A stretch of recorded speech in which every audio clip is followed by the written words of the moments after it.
diálisis en recién nacido, este rango etario de pacientes es un periodo muy difícil porque se presenta importantes dilemas éticos, importantes dilemas del punto de vista técnico y en muchas ocasiones no podemos ofrecerle muchas opciones a estos pacientitos, ¿verdad?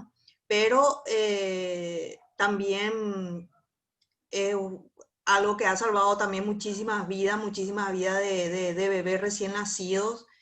Y bueno, ahora Steffi hizo una revisión así un poco más exhaustiva de la literatura y vamos a ver un poco qué nos preparó. Adelante, Steffi. Bueno, buenas noches a todos. No sé si se escucha bien el audio. Ok. Yo soy Stephanie Bernici, residente de primer año de nefrología pediátrica en el Hospital Central del Instituto de Previsión Social y hoy les voy a hablar sobre diálisis en recién nacidos.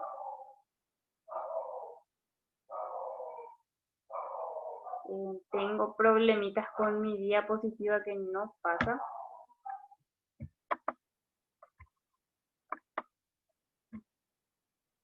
Bueno, antes de iniciar el tema me pareció importante recordar algunos conceptos sobre embriología y fisiología renal en el periodo fetal y en el periodo neonatal.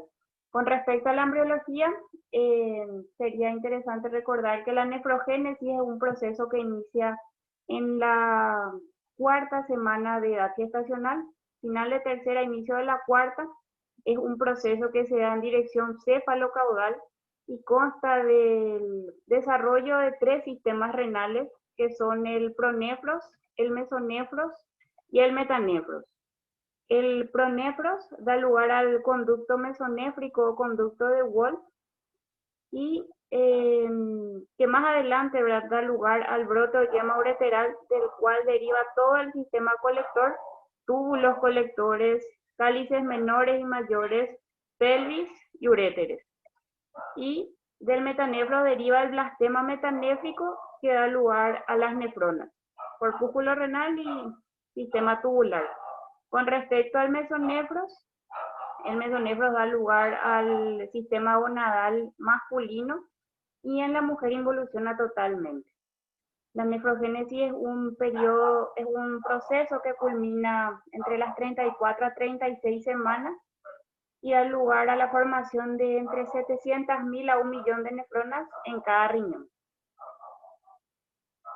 Con respecto al periodo fetal, me pareció importante recordar nada más que en el último trimestre del embarazo es la placenta el órgano encargado de la depuración sanguínea, mientras que la funcionalidad renal se caracteriza por un bajo filtrado glomerular debido a una presión arterial media baja que condiciona un flujo sanguíneo renal disminuido, resistencia vascular renal aumentada y una superficie de filtración disminuida. Una vez que el recién nacido nace, se da la transición fetal-neonatal, que da lugar a una serie de cambios que son un aumento de la presión arterial media y de la presión intraglomerular, con el consiguiente aumento del flujo sanguíneo renal. También hay un aumento de la superficie de filtración y una disminución de la resistencia vascular renal. Todos estos cambios dan lugar a un aumento del filtrado glomerular en el neonato, que comparativamente al filtrado glomerular del niño mayor y el adulto sigue siendo bajo, lo cual explica que el riñón del neonato es más susceptible que el riñón del niño mayor o del adulto. Entrando dentro de lo que es insuficiencia renal, tanto aguda como crónica en el neonato, con respecto a la epidemiología, entre el 8 a 24% de los neonatos ingresados a una unidad de cuidados intensivos neonatales presentan infuria renal aguda, de los cuales en un 71 a 85% son de origen prerrenal, 8 a 11% de origen renal y el resto en un bajo porcentaje es postrenal. Estos datos son de España. No encontré en la literatura artículos que hablen sobre infuria renal aguda en neonatos a nivel regional, ni tampoco a nivel país. Con respecto a los recién nacidos de término, la causa más frecuente de infuria renal aguda es la asfixia perinatal, Y en el recién nacido de pretérmino, los desajustes hidroelectrolíticos y la sepsis. Con respecto a la fisiopatología de la injuria renal aguda, la ira renal se debe a un deterioro repentino de la perfusión renal, ya sea por disminución del volumen intravascular o volemia o por disminución de la circulación efectiva. Con respecto a la disminución de la volemia, se puede citar en el neonato pérdidas por incubadora, pérdidas provocadas por luminoterapia, por exsanguinotransfusión, por diarrea, por defectos de la pared abdominal como ónfalocele o gastrostitis. Y con respecto a la disminución de la circulación efectiva, se cita la disminución del gasto cardíaco por lesión miocárdica, por asfixia perinatal, también defectos congénitos cardíacos. Luego tenemos a la ira renal, que es causada por un daño parenquimatoso directo, siendo la necrosis tubular aguda la causa más frecuente. Y en cuanto a la ira postrenal obstructiva, tenemos a las uropatías obstructivas siendo una causa, por ejemplo, las válvulas de uretra posterior. Con respecto a las causas de enfermedad renal crónica en el neonato, se describen las anomalías estructurales en un 59%, como ser hipoplasia, displasia renal, reflujo vesicoureteral congénito, seguido por las nefropatías hereditarias en un 14%. Las glomerulopatías se citan en un 3%, siendo prácticamente inusuales, y las enfermedades vasculares y sistémicas en un 11%. Con respecto a la creatinina en el recién nacido, para poder hablar de definición de injuria renal aguda, en el recién nacido los valores iniciales de creatinina son iguales a los de la madre, aproximadamente 1 miligramo de decilitro. En los recién nacidos de término, en las primeras 2 semanas los valores de creatinina disminuyen a valores mínimos entre 0,2 a 0,4 miligramos de decilitro. Y en los recién nacidos de pretérmino, la creatinina al nacer puede ser inclusive mayor a la de la madre, debido a que estos tienen un menor filtrado glomerular y una mayor reabsorción tubular de creatinina. Y sus valores de creatinina pueden disminuir lenta y progresivamente y llegar recién a los valores mínimos en 1 a 2 meses. En el recién nacido de término, cifras superiores a 1,5 miligramos de decilitro que se mantienen durante 48 horas o más, o un incremento diario igual o superior a 0,2 miligramos de decilitro son indicativos de injuria renal aguda. En los recién nacidos muy prematuros se exigen incrementos superiores a 0,28 miligramos de decilitro día para poder hablar de una injuria renal aguda. Con respecto al cálculo del aclaramiento de creatinina, utilizamos en el recién nacido la fórmula de, realmente en todas las edades la fórmula de Schwartz. Se puede estimar el aclaramiento de creatinina multiplicando una constante que está representada por la letra K por la talla del paciente en centímetros dividido la creatinina plasmática. El valor de la constante K varía en función de la edad. Para los recién nacidos de pretérmino es 0,33 y se utiliza hasta el año de vida. Para los lactantes nacidos a término es 0,45 y se utiliza también hasta el año de vida. Entre el año y los 12 años la constante es 0,55 y a partir de los 12 años en varones 0,70 y en las mujeres se continúa utilizando 0,55 como valor de la K. En esta tabla se pueden observar los valores de filtrado glomerular estimados por aclaramiento de creatinina. En el recién nacido de término al nacer es de 20,8 con una desviación estándar de 1,9. En el recién nacido de término hasta los 7 días es de 46,6 con una desviación estándar de 5,2 y entre las 3 a 5 semanas es de 60,1 con una desviación estándar de 4,6. Y progresivamente a medida que el niño va creciendo, los valores de filtrado glomerular también van en aumento hasta los 15 años aproximadamente.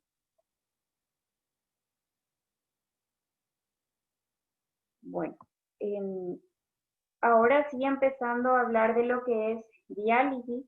La diálisis es una terapia de reemplazo renal que consiste en el intercambio entre la sangre y el líquido de diálisis que logra la eliminación de toxinas urénicas y el exceso de líquido del organismo.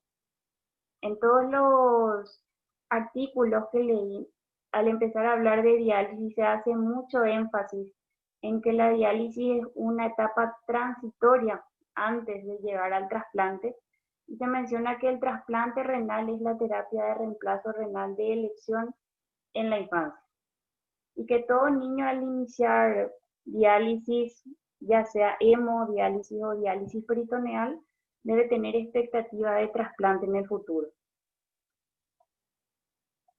Las modalidades de diálisis son diálisis peritoneal, hemodiálisis, y existen las técnicas continuas de reemplazo renal, que son muchas.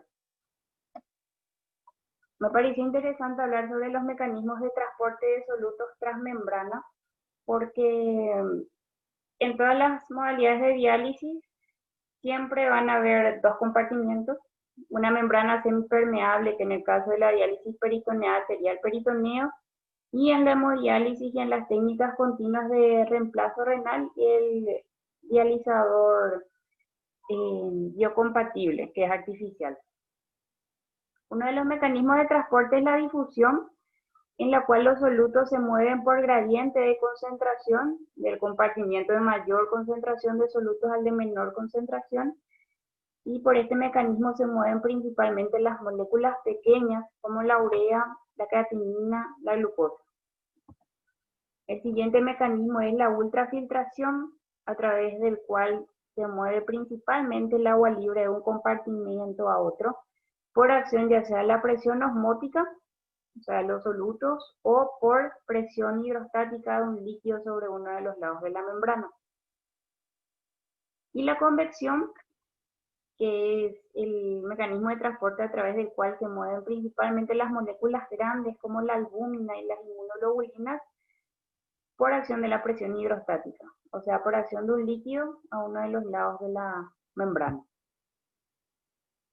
Bueno, esa fue la introducción sobre diálisis para poder desarrollar uno de los artículos que había compartido la doctora Marlene sobre diálisis neonatal, que es este artículo que fue publicado en agosto de 2020, que se llama Diálisis neonatal. La diálisis neonatal es técnicamente factible, pero cuestiones éticas y globales deben ser revisadas. Es un artículo que se realizó en Lyon, Francia. Estas son las referencias de los autores. Este es el resumen del trabajo, en el cual los autores nos cuentan que el objetivo fue revisar las cuestiones técnicas, éticas y globales relacionadas a la diálisis neonatal. Métodos: por un lado, realizaron una búsqueda bibliográfica en PubMed sobre artículos publicados desde marzo de 2010 a marzo de 2020, y por otra parte hicieron una revisión retrospectiva dentro de las unidades de cuidados intensivos neonatales y pediátricos de su hospital desde abril de 2009 a marzo de 2019 sobre todos los neonatos que hayan requerido diálisis. Con respecto a los resultados, la diálisis fue llevada a cabo en neonatos con enfermedades renales preexistentes, injuria renal aguda o errores innatos del metabolismo. La diálisis fue requerida en 0,5 a 1% de los neonatos ingresados a las unidades de cuidados intensivos neonatales. Tanto la diálisis peritoneal como la diálisis, como las técnicas continuas de reemplazo renal fueron factibles, con más complicaciones, pero con resultados similares a los obtenidos en niños mayores, haciendo énfasis a lo largo del estudio que los neonatos que respondieron de manera similar a los niños mayores no tenían falla multiorgánica. Se comenta que hay nuevas máquinas de hemodiálisis que están siendo evaluadas, que las cuestiones éticas son una preocupación mayor, y que los equipos multidisciplinarios deberían considerar las comorbilidades asociadas y el riesgo de enfermedad renal terminal permanente en el niño por un evento agudo, y proveer a los padres de una información completa y neutral. Y que siempre la decisión de dializar o no al neonato debe tener en cuenta los intereses del paciente. Con respecto a los métodos, solamente quería recalcar que encontraron en su búsqueda bibliográfica 665 artículos publicados en inglés desde marzo de 2010 a marzo de 2020, y que también los autores no encontraron ningún estudio exhaustivo a nivel nacional o internacional sobre terapia de reemplazo renal en neonatos. De los estudios que encontraron, los autores mencionaron que un estudio que incluía 4.273 neonatos de 24 unidades de cuidados intensivos neonatales de Australia, Canadá, India y Estados Unidos entre enero y marzo de 2014, reportó que 0,5% de los neonatos requirieron diálisis por injuria renal aguda. También encontraron series monocéntricas de Taiwán y de Turquía, que estimaron que alrededor de 1% de los neonatos ingresados a UCI requirieron terapia de reemplazo renal. Con respecto a las condiciones que requieren diálisis, los autores mencionaron 4 estudios monocéntricos que reportaron que las razones para inicio de diálisis en estos neonatos fueron necrosis tubular aguda, en un 41 a 69% de los casos, sepsis, en un 23 a 35% de los casos, errores innatos del metabolismo en 6 a 23% y malformaciones cardíacas en 8 a 19% de los casos. Con respecto a la casuística que ellos obtuvieron dentro de su hospital, donde los datos fueron proveídos por nefrólogos pediatras, se vio que las causas de enfermedad renal crónica terminal dentro del mes de vida se debían a anomalías congénitas del riñón y de las vías urinarias en un 55 a 59%, y a enfermedades renales poliquísticas, principalmente la autosómica recesiva, en un 15%. Con respecto a las modalidades de diálisis que se utilizaron en estos neonatos, mencionan tanto la diálisis peritoneal como las técnicas continuas de reemplazo renal, que ellos llaman en su estudio purificación extracorpórea de sangre. Diálisis peritoneal. Me pareció importante mencionar las indicaciones de la diálisis peritoneal aguda.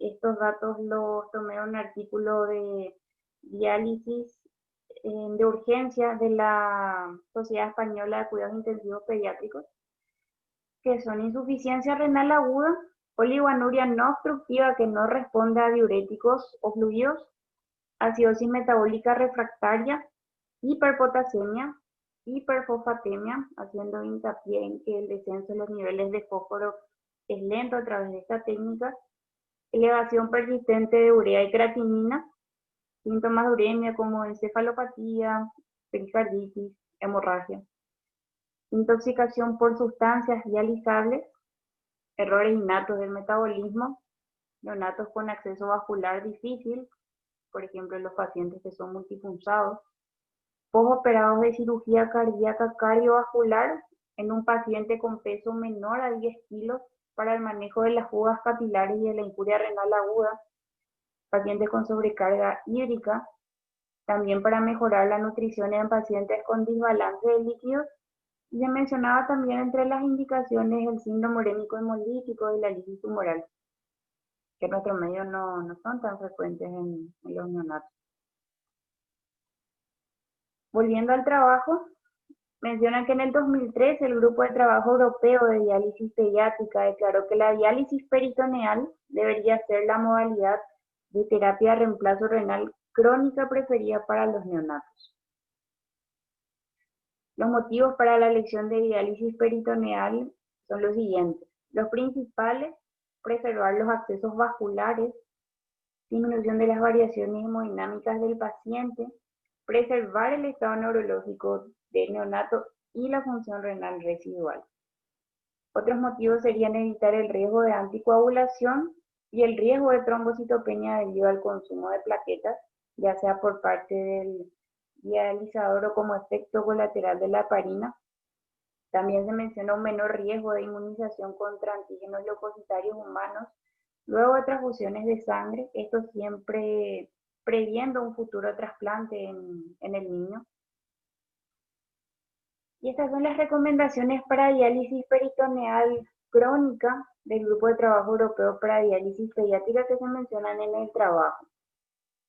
Las recomendaciones son del 2003. Utilizar un catéter de doble lumen, profilaxis antibiótica con cefazolina, o mentectomía parcial, que sería la resección parcial del epiploma mayor. Con respecto a la localización del orificio de salida, mencionan la importancia de que el orificio de salida se encuentre lejos del área del pañal y de cualquier área potencialmente húmeda. Con respecto al inicio de la diálisis peritoneal, en condiciones ideales, el inicio de la diálisis peritoneal se debería diferir 2 a 3 semanas de la colocación del catéter peritoneal para que éste pueda curar y para evitar fugas. En niños con ascitis o sobrecarga de líquidos, el catéter debería quedar abierto en una bolsa de drenaje antes del inicio de la diálisis para limitar el riesgo de fugas por el orificio de salida. Con respecto al volumen de inicio, se sugiere un volumen de 10 ml kilopeso con un incremento progresivo cada 2 días hasta llegar a un volumen de 800 ml por metro cuadrado por ciclo. Con respecto a la presión intraperitoneal, debería mantenerse entre 10 a 12 centímetros de agua. Y con respecto al tiempo de permanencia, mencionan que a menores volúmenes, menor tiempo de permanencia. Y a medida que vamos aumentando el volumen, debemos ir aumentando en forma paralela también el tiempo de permanencia. Con respecto al fluido, o sea, líquido de diálisis, el neonato debería recibir el fluido más biocompatible disponible, con pH neutro, tampón de bicarbonato y bajos niveles de productos de degradación de la glucosa. Y la concentración de dextrosa debería ser tan baja como sea posible. El manejo nutricional en los pacientes en diálisis peritoneal es fundamental. Se menciona una pérdida de proteínas en estos pacientes hasta 2.8 gramos kilopeso día. Y el soporte nutricional enteral es requerido en la mayoría de los casos a través de una sonda nasogástrica o inclusive gastrostomía, siendo ideal la concepción de la gastrostomía 2 a 3 semanas antes de la colocación del catéter de diálisis peritoneal para evitar fugas. La siguiente técnica es la purificación extracorpórea de sangre, que también se menciona en el estudio. Debería ser la modalidad preferida en pacientes con errores innatos del metabolismo y algunas malformaciones pueden incrementar el riesgo de falla de la diálisis peritoneal o inclusive descartarla de entrada. Serían, por ejemplo, defectos de la pared abdominal como faloceles, gastrosquisis, hernia diafragmática o cavidad peritoneal obliterada. En el estudio menciona que para estas técnicas hay tanto dispositivos para adultos que se adaptan a los neonatos y también dispositivos que ya están enfocados a los neonatos. Con respecto a los dispositivos de adultos, se menciona que la purificación extracorpórea continua de sangre o la hemodiálisis intermitente puede ser llevada a cabo en neonatos utilizando dispositivos para adultos, pero el problema es que en la mayoría de los casos el volumen extracorpóreo excede el límite del volumen sanguíneo neonatal total en un 10 a 15%, en un rango de 45 a 93 mililitros dependiendo del fabricante. Si el volumen extracorpóreo es mayor al 10 a 15% del volumen sanguíneo total del neonato, el circuito debería ser cebado con glóbulos rojos concentrados. Y además, la exactitud o la precisión del ultrafiltrado es de más o menos 10% con estos dispositivos, lo que podría ser un desafío en bebés con muy bajo peso. Y otro problema sería la necesidad de utilizar catéteres de gran calibre, al menos de 6 French. Con respecto a los dispositivos neonatales, En los últimos años se han desarrollado 3 dispositivos para hemofiltración venovenosa continua o hemodiálisis, que son el Aquadex, el sistema NEWS y el Carpe Diem. El Aquadex es un dispositivo de ultrafiltración para adultos adaptado para neonatos que permite dializar niños con peso menor a 5 kilos. El sistema NEWS permite realizar hemodiálisis venovenosa continua en niños con peso de entre 800 gramos a 8 kilos. Y el Carpe Diem permite realizar hemofiltración venovenosa continua, hemodiálisis venovenosa continua y recambio de sangre plasma. Con respecto a los resultados clínicos que obtuvieron al analizar los pacientes que fueron dializados en UCIN, ya sea por DP o por técnicas continuas de reemplazo renal, se vio que las tasas de mortalidad son más altas en los pacientes en cuidados intensivos que requieren diálisis. La mortalidad fue del 56% en niños con más de 5 kilos y del 75% en niños menores de 3 kilos. 3 estudios mostraron que las complicaciones relacionadas con la diálisis peritoneal son frecuentes a pesar de que la diálisis peritoneal sea de corta duración, de entre 4 a 9 días. Estudios mostraron que todos los neonatos dializados con circuitos de purificación extracorpórea sobrevivieron a la terapia de reemplazo renal, siempre haciendo hincapié en que la disfunción multiorgánica no era frecuente en estos pacientes. Con respecto a los niños con enfermedad renal crónica terminal que iniciaron diálisis en el periodo neonatal por un evento agudo, la recuperación de la función renal en estos pacientes, al menos de manera transitoria, fue frecuente en estos niños en un 6 a 15%. La tasa de supervivencia de pacientes fue satisfactoria. 75% de estos niños con enfermedad renal crónica terminal ya al nacer sobrevivieron por lo menos 5 años.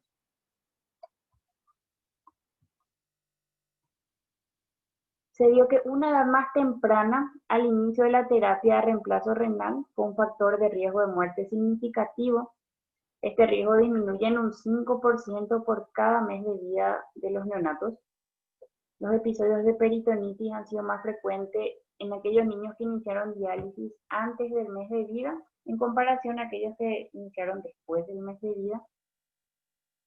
El retraso del crecimiento también fue frecuente en estos pacientes y se vio que 73% de estos niños presentaban comorbilidades de los niños que iniciaron diálisis antes del mes de vida, siendo las comorbilidades neurológicas las que se asocian con un mayor riesgo de muerte.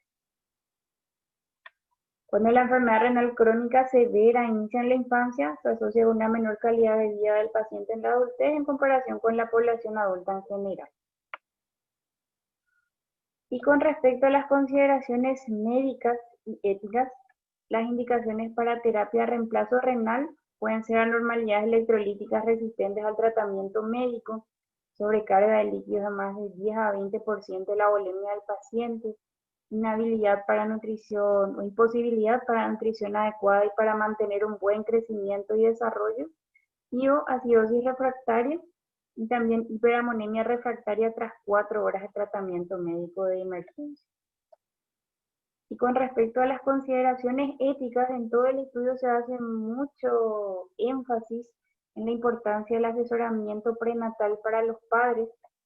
Inclusive a mí me llamó la atención que en una de las casuísticas que se presentaban de uno de los estudios, un estudio francés, mencionaban que un niño con diagnóstico prenatal de válvula de uretra posterior inició diálisis estando en la unidad de cuidados intensivos neonatales en el 6º día de vida por una injuria renal aguda, y se comentaba que se había ofrecido a los padres la interrupción del embarazo, pero que los padres se negaron. Y después se comentaba que el paciente siguió con nefrología, que a los 4 años ingresó a diálisis y a los 5 años se pudo trasplantar. Eso fue algo que me llamó la atención particularmente. También se menciona mucho de que debe ser un trabajo conjunto entre el equipo un equipo multidisciplinario de los terapistas que llevan al paciente, los nefrólogos pediatras, y también se debe tener asesoramiento del comité de ética de manera constante. Deben tomarse siempre las decisiones que consideren el interés superior del niño, y se menciona que los padres deben ser partícipes también en la toma de decisiones. Se debe tener en cuenta las comorbilidades asociadas, la calidad de vida prevista para el niño y para su familia, el pronóstico del paciente y la posibilidad de un futuro trasplante. Además, se debe tener en cuenta la disponibilidad de recursos. Y eso fue todo por mi parte. Muchas gracias.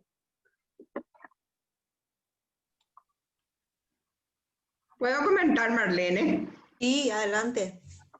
Bueno, primero, Steffi, te quiero felicitar. Estuvo muy bien tu presentación en el aspecto que primero que buscaste situar en el contexto, hablando de la embriología del paciente, del riñón, quiero decir, me parece excelente.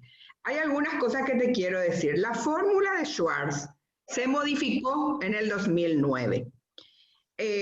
Ahora el valor que se usa es 0,413 en los niños que van desde los 1 año en adelante. No hay valores para menores de 1 año. Y no hay valores para adolescentes tampoco. ¿Por qué se hizo esa modificación? Porque cambió la forma de determinar la creatinina, de dosar la creatinina. Para dosar la creatinina puede usarse 2 métodos. El método colorimétrico o el método enzimático. Esa fórmula de 0,413 está para el método enzimático. Entonces, yo mea culpa. Tenemos que saber qué tipo de creatinina, cómo se dosa la creatinina en el hospital. Usa un método colorimétrico, podemos usar la fórmula vieja. Usa un método enzimático, tenemos que usar la fórmula nueva. ¿Cuál es el problema que tiene el clearance de creatinina en general? Es que tiene un 10 a 20% de sobreevaluación de la función renal, porque sobreestimación. Eso, porque interviene la función tubular. Bueno, en cuanto a la diálisis, nosotros hablando del IPS, y Nelson parece que está en IPS también, Nelson no vaya a contar lo que acá yo dije, ¿verdad? Nuestro problema en IPS es el mal manejo hidroelectrolítico del neonato. Y cuando llaman a nefrología ya es tarde. Porque habrás visto, te digo a vos porque vos haces clínica, haces neo, ¿verdad? Lo que hay que tener mucho en cuenta es la hidratación del paciente, porque 85% es por índice prerrenal. Y muchas veces a nosotros nos llaman para dializar y el paciente está con pérdidas concurrentes altas y tienen miedo de darle líquidos. Bueno, es muy importante el aporte hidroelectrolítico, el buen manejo del aporte hidroelectrolítico en todas las edades, pero más en el neonato que tiene una función renal inmadura. Por otro lado, si vamos a hablar de la patología crónica del embarazo, nosotros acá en la región, hablando de la región, la patología, enfermedad renal crónica del neonato, quiero decir, hay algunos hospitales que no le ponen en diálisis a los chicos muy chicos. Por ejemplo, el Garrahan. Ya tuvimos pacientes. Nosotros, por ejemplo, le dializamos en el servicio a ese pacientito que tenía síndrome nefrótico con alteración ocular, no me acuerdo, Pearson, que tenía el síndrome de Pearson. En el Garrahan le dicen que no. ¿Por qué? ¿Por qué no le dializan? Porque la diálisis es un método sustitutivo, no es curativo. Entonces, tiene que mantener su peritoneo por mucho tiempo, primero, ¿verdad? Y después, cuando se trasplanta, para trasplantarse tiene que llegar a un peso. Y después, si va a trasplantarse, ¿cuántos trasplantes va a requerir en su vida? Si es que su riñón anda bien 10 años, para los 30 años ya va a tener 3 trasplantes. Por eso es que hay muchas instituciones regionales, eso hay que revisar, ¿verdad? Y hay que asentar una postura nuestra. Hay algunos que no le dializan en forma, que no tienen programa de diálisis crónica. Eso no me quería decir. Excelente. También yo le quiero decir a Steffi que le dejo como tarea. Es cierto que justamente una de las falencias de nuestro país es la publicación, ¿verdad? El hacer las revisiones o las estadísticas, ¿verdad? Pero en el año 2010, en el Congreso Paraguayo de Pediatría, la doctora Carolina Agüero presentó un trabajo de diálisis en recién nacidos. Si bien es cierto, era un trabajo de los recién nacidos que se habían internado en la unidad de terapia intensiva pediátrica, ¿verdad? Pero hay, probablemente es más o menos lo único que se va a encontrar ese rango etario, ¿verdad? Y juntó unos cuantos pacientes, ¿verdad? No recuerdo así exactamente. Abelina, ¿te acordás vos de ese trabajo? Sí, me acuerdo, pero no me acuerdo cuántos pacientes. Exactamente, no me acuerdo, 30, 35 por ahí eran, ¿verdad? Pero podés buscar eso y ver Bueno. un poquito qué era lo que tenía, ¿verdad? Nosotros, nuestra experiencia en el IPS, pacientes que empezamos a dializar siendo recién nacidos, yo en realidad generalmente no llegan, ¿verdad? O fallecen en el periodo neonatal o directamente no inician, ¿verdad? Inician más grandecitos. Lastimosamente el manejo multidisciplinario es lo que falta un poquitito, la evaluación del comité ética, sobre todo lo que es la parte nutricional, neurológica, todo lo que es el desarrollo, para que estos pacientes realmente puedan ir creciendo, ¿verdad? A lo largo de los meses y de los años, ¿verdad? Nos solemos quedar así muy solos con los pacientes, ¿verdad? Nefrología, su diálisis y bueno, y van como pueden y generalmente la gran mayoría de ellos fallecen en los primeros años de vida, ¿verdad? No sé si alguien quiere agregar algo más. Merlin, Tere, Nilsa. Yo pregunto respecto a la insuficiencia renal aguda en el neonato. ¿Podemos preparar como un protocolo o una guía, qué sé yo, según ritmo diurético, según peso, según balance, estimativo en porcentaje, como para que se pueda intervenir temprano y no que nos estén llamando siempre con 24 o 48 horas de oligoanuria? Hay un parámetro así. Lo que pasa que es así como dice Abelina, el manejo hidroelectrolítico de repente que ya escapa un poquitito a lo mejor a nuestra parte, es lo que falla, ¿verdad? Porque a lo mejor si es que, a lo mejor es un dato así muy subjetivo que digo, ¿verdad? Pero si comparan las estadísticas o los hospitales, por ejemplo, ¿verdad? Hay mucho más interconsultas en neo de IPS por ir a lo mejor que en el Hospital Nacional, ¿verdad? O sea que deben ser muy poca la cantidad de RN que llegan a dializar. En general es poco luego, ¿verdad? Pero solemos ver que nos llaman así ya un poco tarde, ¿verdad? Y sería bueno realmente compartir con la gente de Neo toda esta inquietud, todo esto que estamos revisando también. Y también sería interesante poder trabajar con el departamento de perinatología que hay en IPS, que funciona. El doctor Orlando Alfonso es el jefe. Hay un departamento de perinatología donde ellos inclusive ya realizan cirugías prenatales, ¿verdad? Ya realizaron 2 cirugías prenatales de pacientes con mielomeningoceles. Uno de ellos inclusive nació hace poco y estuvimos viendo su retrocistografía que era normal de toda normalidad. Ahora cuando tenga 3 meses le vamos a hacer la urodinamia y vamos a ver si hasta qué punto se afectó su vejiga, ¿verdad?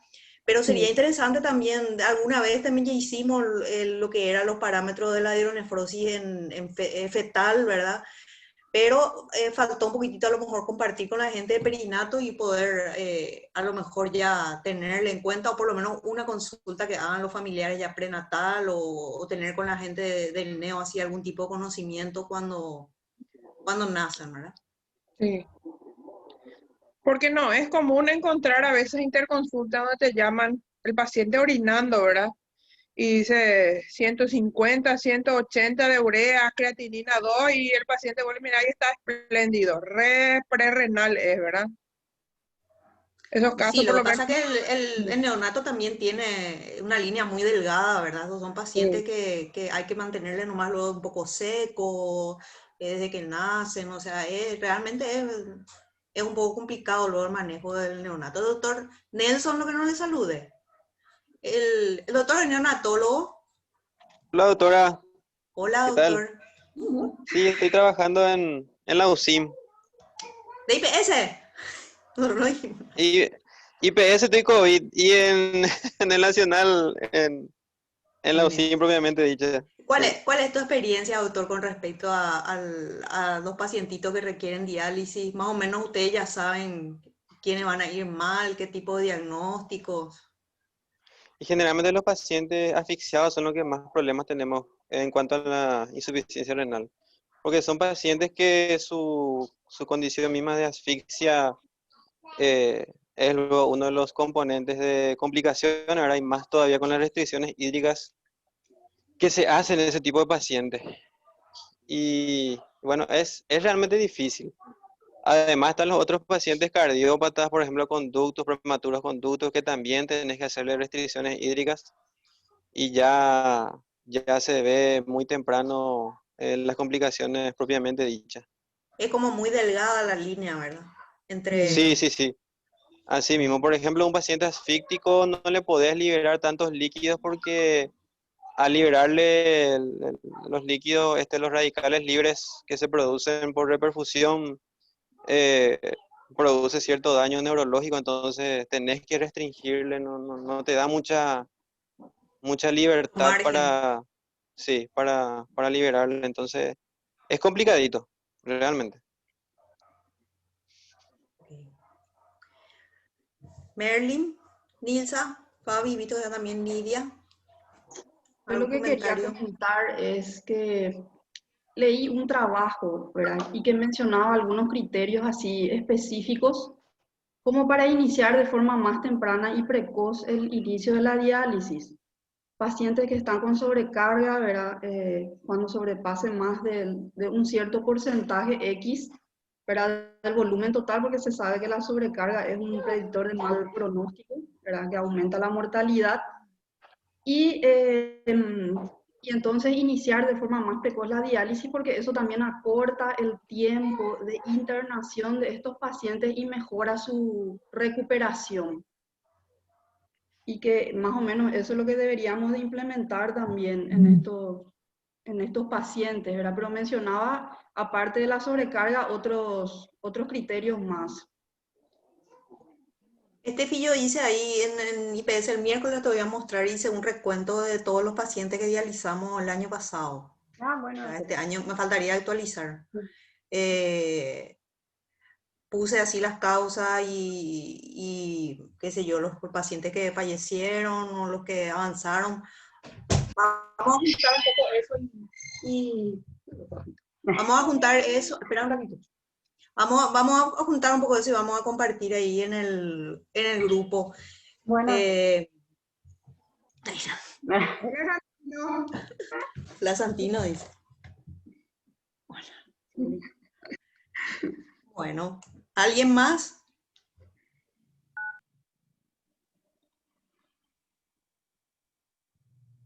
Ilse Pico está conectada. No sé. No se le escuchó hoy. No Para mí saludó, que luego parece o sí. Sí prendió saludó. nomás su teléfono y está haciendo torta. Ay, lo otro que yo quería preguntar también es si, Voy a buscar algo. viendo nomás conferencias de otros países, ¿verdad?